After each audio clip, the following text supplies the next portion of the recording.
সংগ্রামপুর মধ্যপাড়া ঈদগাহ মাঠ প্রাঙ্গণে কমিটির পক্ষ থেকে মাঠের কমিটির পক্ষ থেকে ইফতারের ব্যবস্থা করা হয়েছে। তাই ওই ঈদগাহ মাঠ প্রাঙ্গণে ইফতার রান্না করা হচ্ছে। ইফতার বলতে খিচুড়ি, ভুনা খিচুড়ি,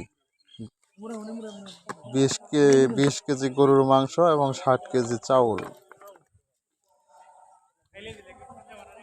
তা এটি রান্না শুরু করছে দুপুর পর থেকে। অনেক মানুষের আয়োজন, তার জন্য রান্না করা হয়েছে।